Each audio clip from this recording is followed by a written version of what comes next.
तो जो चैप्टर है वो किसका है? क्लास 12th चैप्टर एनसीईआरटी के अकॉर्डिंग 9वां है। नाम क्या है? कोऑर्डिनेशन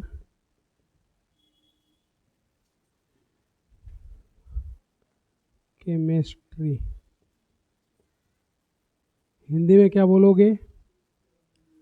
उपसहसंयोजी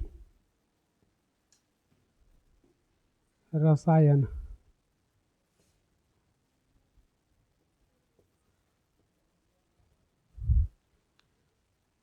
तो ये है चैप्टर का नामकरण। इसमें हम लोग सबसे पहला पढ़ेंगे सॉल्ट, हिंदी में बोलते हैं लवण।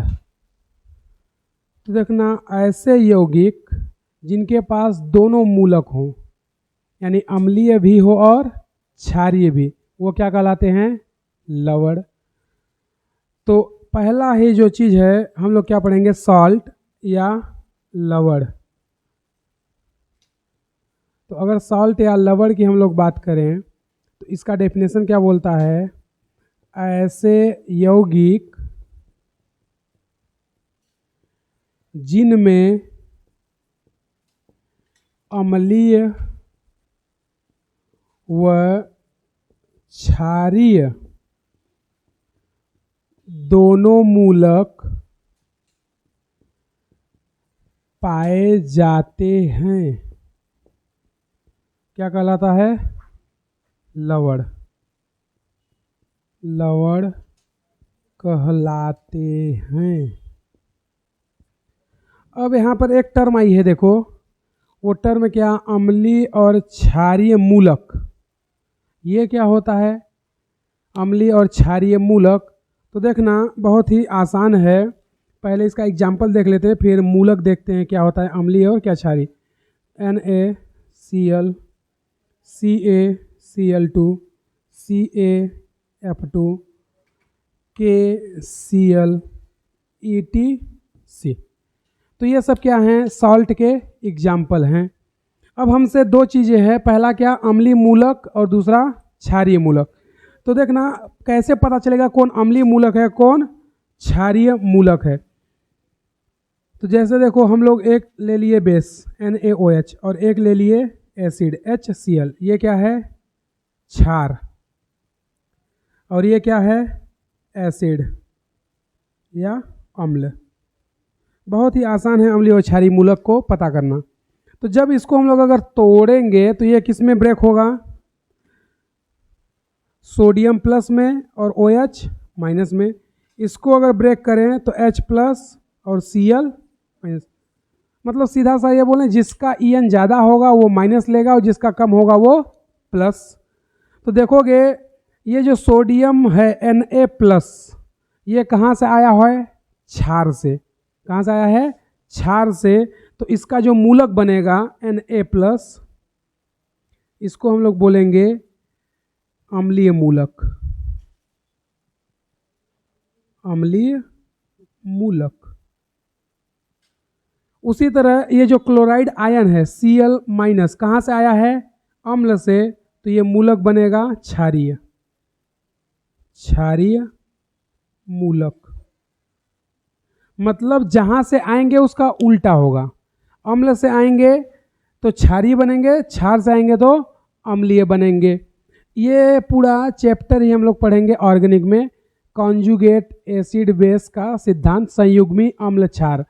तो अम्लीय मूलक, क्षारीय मूलक, या कि फिर बोले संयुग्मी अम्ल संयुग्मी क्षार। हालांकि तुम लोगों के इक्विलिब्रियम चैप्टर क्लास 11th में भी है, वहाँ पर जब अम्ल क्षार सिद्धांत बताते हैं तो वहाँ पर ये आता है। तो अभी बस इतना है ना कि अम्लीय और क्षारीय मूलक होता क्या है। अगर कोई क्षार से आ रहा है तो अम्लीय बनेगा, अम्ल से आ रहा है तो क्षारीय बनेगा। तो ये हो गया मूलक। अब हमसे अगला क्या है? लवण। लवण के प्रकार। तो लवण के प्रकार की अगर हम लोग बात करें तो लवण के बहुत सारे प्रकार हैं। उसमें से 4 प्रकार तुम लोग पढ़ोगे कहाँ?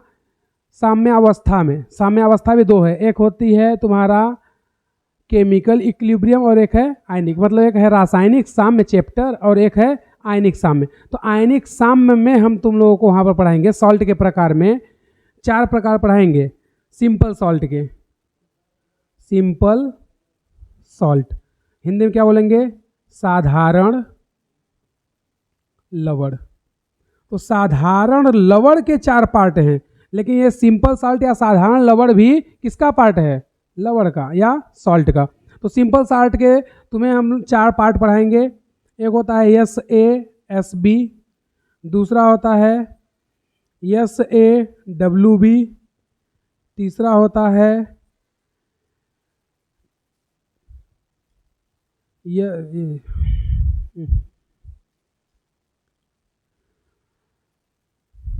तीसरा SbWa और चौथा WaWb।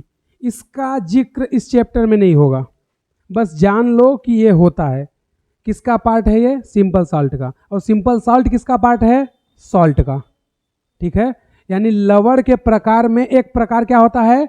साधारण लवण या सिंपल सॉल्ट। उस सिंपल सॉल्ट के पार्ट में 4 पार्ट आते हैं। सिंपल सॉल्ट के 4 प्रकार होते हैं, SaSb, SaWb, SbWa, WaWb। अब ये है क्या? SaSb यस मतलब स्ट्रॉन्ग, यस इसमें तुम्हें कहीं भी दिखेगा, एस मतलब स्ट्रॉन्ग, ठीक है। और डब्लू जहां भी दिखेगा इसमें वीक या कमजोर। ए मतलब एसिड, बी मतलब बेस। तो अब इसका नाम देखना, स्ट्रॉन्ग एसिड स्ट्रॉन्ग बेस, यानी प्रबल अम्ल प्रबल क्षार प्रकार के लवण। क्योंकि अब हिंदी में बोलेंगे तो नाम बहुत लंबा हो जाएगा। नाम क्या बोलेंगे? प्रबल अम्ल प्रबल क्षार प्रकार के लवण। शॉर्ट में बोल रहे हैं SaSb सॉल्ट। इसका स्ट्रॉन्ग एसिड वीक बेस, यानी कि प्रबल अम्ल दुर्बल क्षार के लवण। स्ट्रॉन्ग बेस वीक एसिड, और ये वीक एसिड वीक बेस। मतलब एक बार दोनों स्ट्रॉन्ग हो जाए, अम्ल भी स्ट्रॉन्ग और क्षार भी स्ट्रॉन्ग। एक बार अम्ल स्ट्रॉन्ग हो और बेस वीक हो जाए, एक बार बेस स्ट्रॉन्ग हो जाए और अम्ल वीक हो जाए, और एक बार दोनों ही वीक हो जाए। मतलब 4 कंडीशन है भाई। 2 एसिड है या फिर बोले 2 क्षार है, तो एक एसिड स्ट्रॉन्ग है और एक वीक है। और एक हमारे पास इधर ही लिख देते हैं, एक स्ट्रॉन्ग एसिड है एक वीक एसिड है, एक स्ट्रॉन्ग बेस है और एक वीक बेस है। तो इनसे 4 प्रकार के सॉल्ट बन रहा है। पहला क्या? इसका इससे मल्टीप्लाई कर दो भाई, इसका इससे मल्टीप्लाई करो तो क्या बनेगा? SaSb। फिर इसका इससे कर दो, सॉरी इसका इससे, क्योंकि एसिड एसिड से रिएक्शन नहीं करेगा। इसका इससे कर दो तो क्या आ जाएगा? SaWb, SaWb। अब इसका इससे करो तो SbWa, और इसका इससे कर दो WaWb। यानी कि इसका मल्टीप्लाई फिर इसका भी दोनों से मल्टीप्लाई होगा, एक बार इधर और एक बार इससे। स्ट्रॉन्ग बेस, एक मिनट,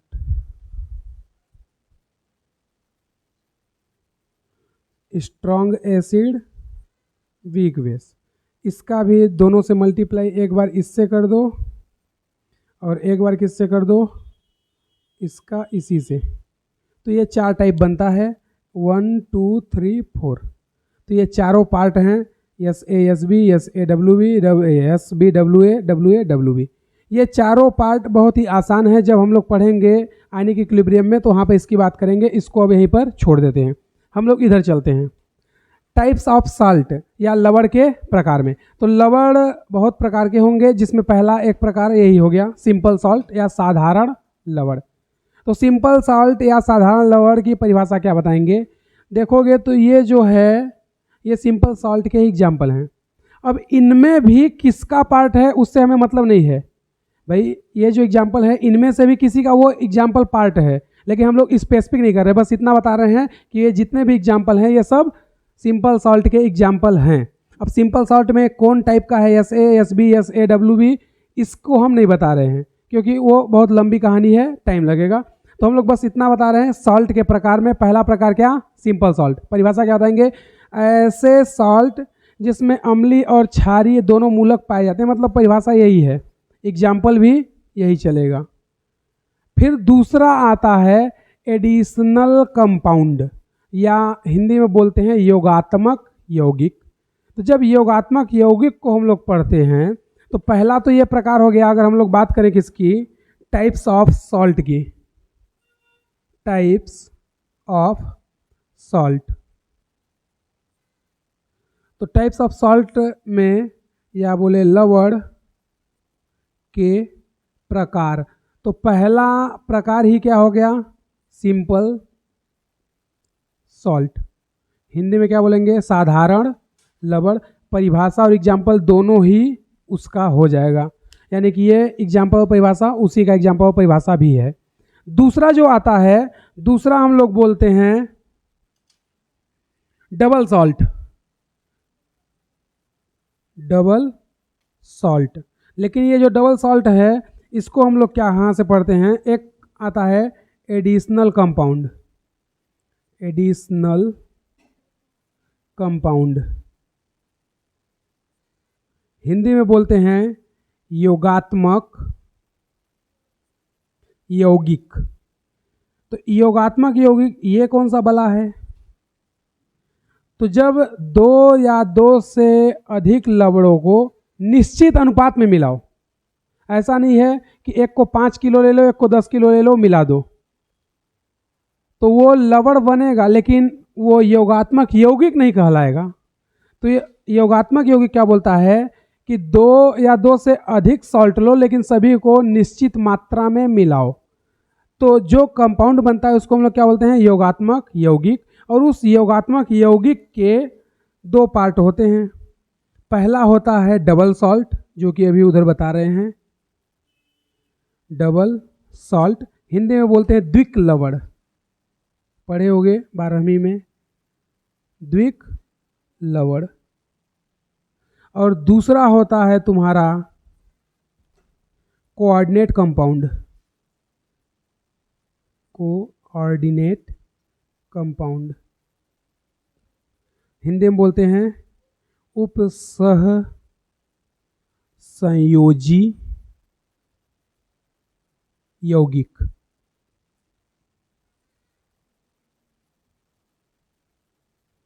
यानी कि ये जो चैप्टर तुम लोग पढ़ रहे हो ना, कोऑर्डिनेशन केमिस्ट्री, इस कोऑर्डिनेशन केमिस्ट्री में हम लोग इसको पढ़ेंगे, यानी पूरा जितना भी अब बात होगा इसके बारे में होगा, क्योंकि ये भी अपने आप में बहुत बड़ी ब्रांच है। जैसे तुम लोग बायोलॉजी पढ़ते हो तो बायोलॉजी में 2 ब्रांच, एक बॉटनी और जूलॉजी। अब उसमें भी अंदर जाओगे तो और सारी ब्रांचें हैं, मार्फोलॉजी पढ़नी है या फिजियोलॉजी पढ़नी है या एनाटॉमी पढ़नी है या सेल बायोलॉजी पढ़नी है, तो वो भी उसके क्या हो गए, पार्ट। तो उसी तरह केमिस्ट्री में जब आओगे तो उपसहसंयोजी रसायन ये एक ब्रांच है, उसके अंदर हम लोग किसको पढ़ने जाएंगे, कोऑर्डिनेट कंपाउंड या कोऑर्डिनेशन कंपाउंड या उपसहसंयोजी यौगिक को। यानी जो तुम लोगों का चैप्टर है ना, चैप्टर 9, ये एक्चुअल में इसके बारे में पढ़ाता है, ये तुम्हें इसके बारे में नहीं पढ़ा रहा है, इसका केवल एक टॉपिक लिया है, क्या, उपसहसंयोजी यौगिक। तो हम लोग पूरे चैप्टर में इसी की पढ़ाई करेंगे, इसकी पढ़ाई नहीं करेंगे, क्योंकि ये अपने आप में बहुत बड़ा है। हम लोग उसके एक टॉपिक को लेकर के पूरे चैप्टर को पढ़ेंगे। रही बात डबल सॉल्ट की और उपसहसंयोजी यौगिक की, तो ये दोनों ही किसके पार्ट होते हैं, योगात्मक यौगिक के। परिभाषा इसकी क्या बताएंगे, 2 या 2 से अधिक लवण को निश्चित अनुपात में मिलाते हैं तो योगात्मक यौगिक का निर्माण होता है। ये 2 टाइप्स के, एक होता है डबल सॉल्ट, एक होता है कोऑर्डिनेट कंपाउंड। तो डबल सॉल्ट के बारे में जब तुम लोग 12th में पढ़े होगे तो थोड़ा सा जिक्र किया गया है, थोड़ा सा उसने बताया कि डबल सॉल्ट होता क्या है या दुख लवण क्या होता है। बाकी इसके बारे में तो हम लोग पूरा पढ़ेंगे, तो इसको धीरे धीरे देखते रहेंगे कि क्या है और क्या नहीं। तो पहले इतना नोट करना, फिर उसके बाद हम लोग क्या पढ़ेंगे, डबल सॉल्ट। सिंपल सॉल्ट में कुछ नहीं करना है, परिभाषा यही रहेगी, एग्जाम्पल यही लिखना है, ठीक है। साधारण लवण में या सिंपल सॉल्ट में यही परिभाषा, यही एग्जाम्पल, कोई दिक्कत नहीं है। डबल सॉल्ट का हेडिंग बस डाल देना, उसके बारे में अब हम लोग आगे पढ़ेंगे, फिर विस्तृत इसके बारे में पढ़ेंगे, कोऑर्डिनेट कंपाउंड के।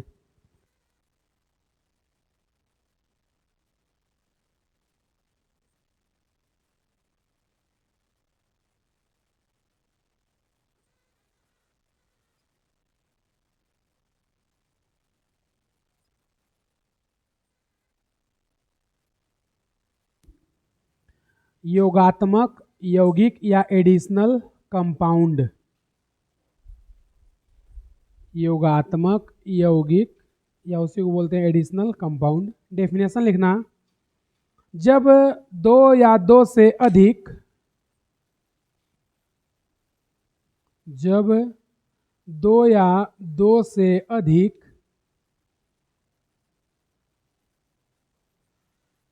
यौगिकों को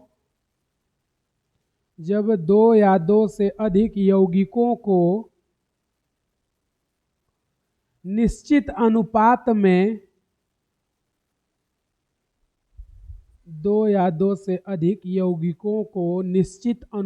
में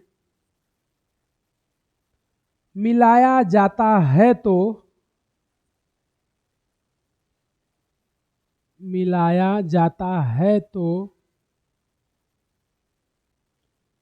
योगात्मक यौगिक का निर्माण होता है।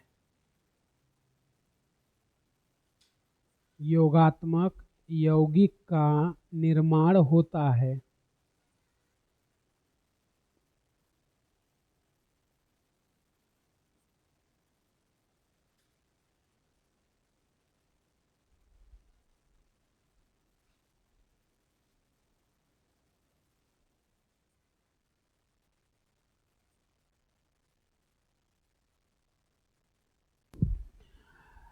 जब दो साधारण लवण को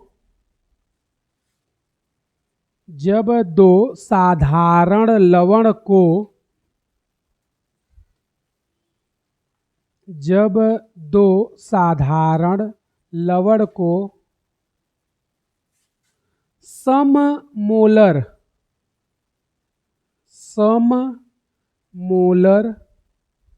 अनुपात में मिलाया जाता है तो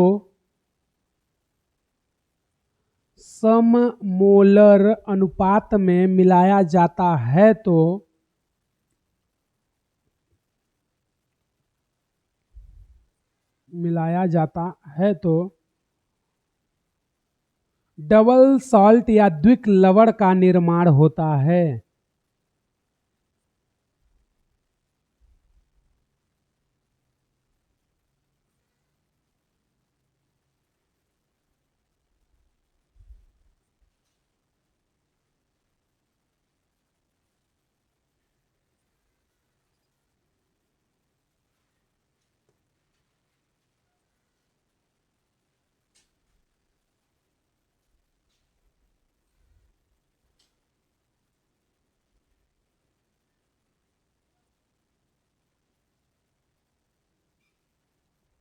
लिखे, आगे एक लाइन छोड़ के लिखना, द्विक लवण में सभी आयन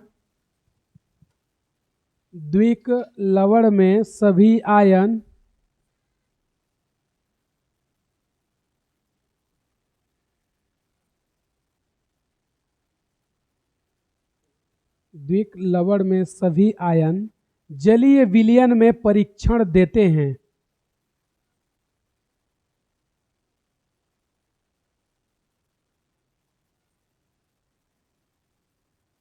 द्विक लवण में सभी आयन जलीय विलयन में परीक्षण देते हैं।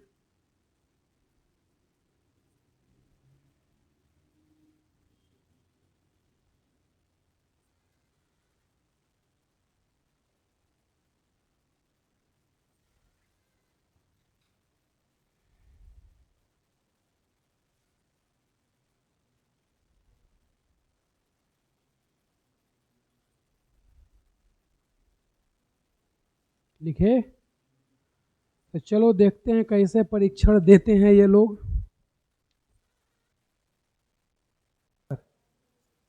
ठंडा गई, कर दे रहे हैं।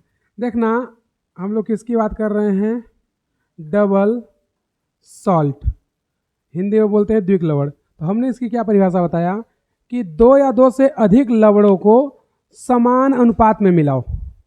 तो अगर दो या दो से अधिक लवणों को समान अनुपात में मिलाएं तो क्या बनता है, डबल सॉल्ट। तो हमने दूसरा क्या बताया कि इसका परीक्षण करते हैं तो सभी जल में अपना पहचान देते हैं। एग्जाम्पल, एग्जाम्पल में हम लोग ले लेते हैं KCl plus MgCl2 plus 6H2O। इन सभी को मिलाने से हमें क्या मिलता है, KCl dot MgCl2 dot 6H2O। और ये जो कंपाउंड बना है इसका नाम होता है कार्नेलाइट। और जब इसको हम लोग कहाँ घोल देते हैं, जल में, तो इसमें जितने भी आयन हैं, कौन कौन, पोटेशियम आयन, मैग्नीशियम आयन और क्लोराइड आयन, ये सभी जल में परीक्षण देते हैं।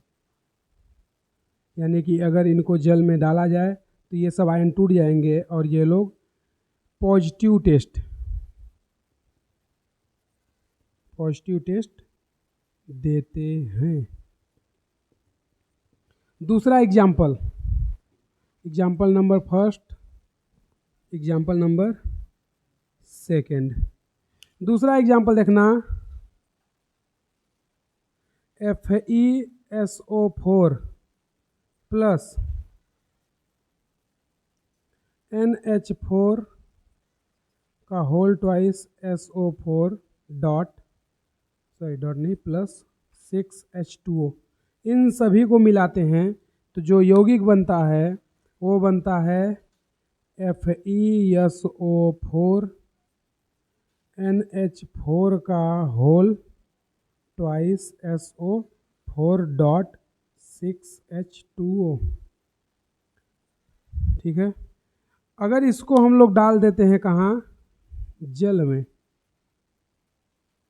तो यहाँ पर आयरन मिलेगा Fe+2 के रूप में, SO4 आयन मिलेगा -2 के रूप में, और अमोनियम आयन मिलेगा +1 के रूप में।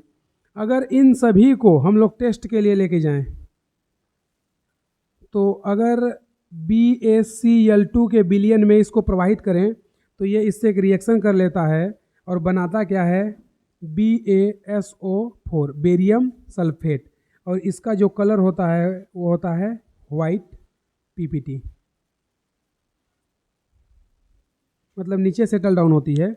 अगर इसी विलयन को हम लोग कहाँ ले जाएं, नेस्लर रिएजेंट K2HgI4 के साथ, इसको क्या बोलते हैं, नेस्लर अभिकर्मक, और शॉर्ट में हम लोग इसको बोलते हैं NR, नेस्लर रिएजेंट। तो जब इसको नेस्लर रिएजेंट में ले आते हैं तो ये ब्राउन PPT देता है, ब्राउन PPT। इसका मतलब कि ये अपने आयनों का परीक्षण दे रहे हैं और उसके साथ साथ जो यौगिक बना है इसको हम लोग बोलते हैं फेरस अमोनियम सल्फेट। और ये जो नाम बता रहे हैं फेरस अमोनियम सल्फेट, ये फालतू नाम है, इसका जो फेमस नाम है वो है मोहर सॉल्ट, या हिंदी में बोलते हैं मोहर लवड़। इस नाम से इसको ज़्यादा जानते हैं, मोहर लवड़ के नाम से, फेरस अमोनियम सल्फेट के नाम से कम जानते हैं। तो इसमें जली विलयन में इनको ले आते हैं तो ये लोग अपना परीक्षण दे देते हैं।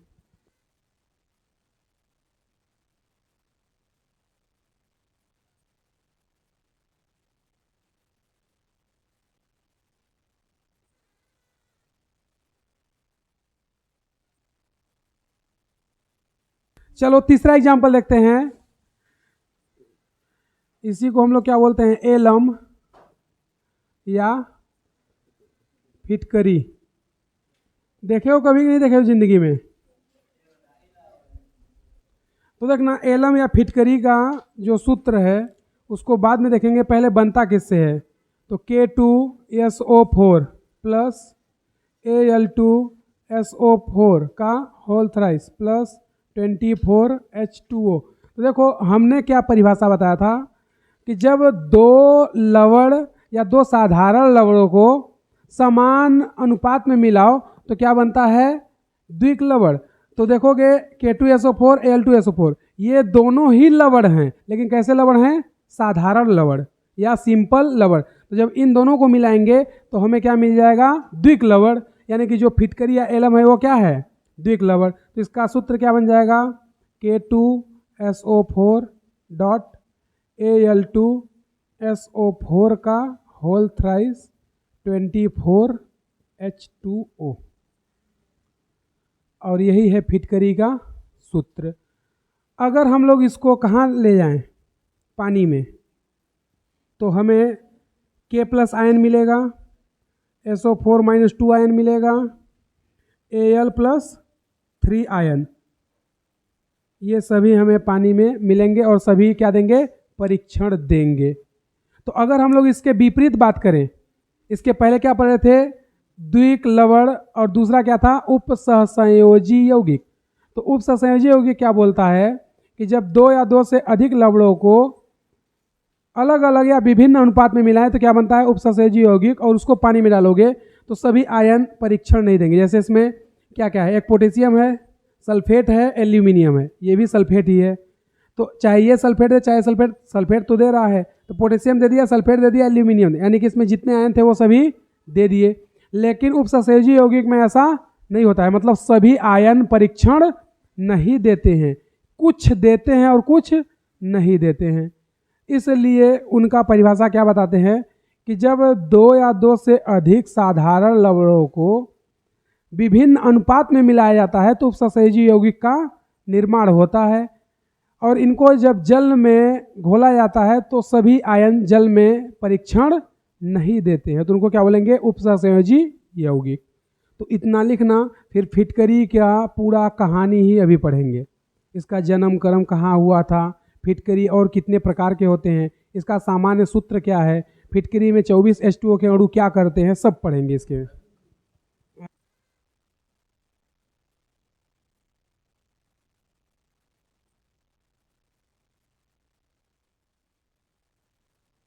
अभी टाइम है, देखना एलम में ही आगे चलते हैं हम लोग।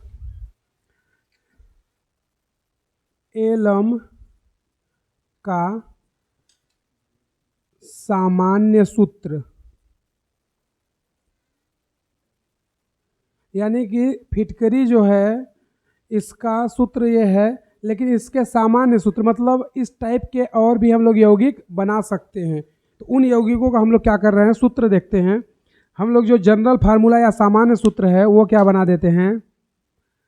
M-SO4 या M2SO4 डॉट M-2SO4 का whole thrice dot 24H2O।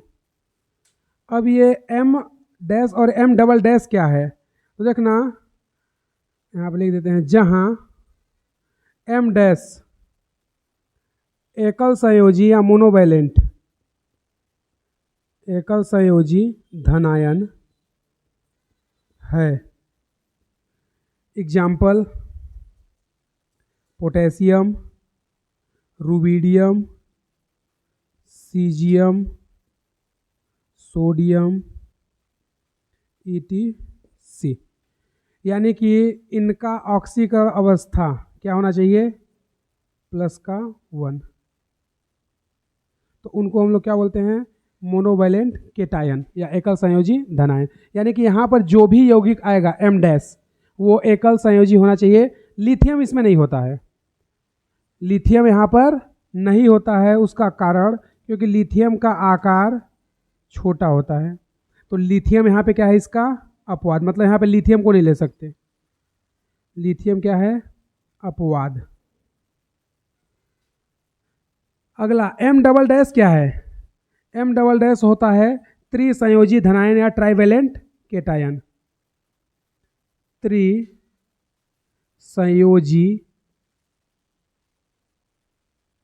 धनायन।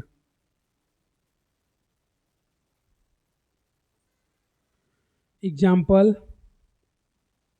Iron, chromium,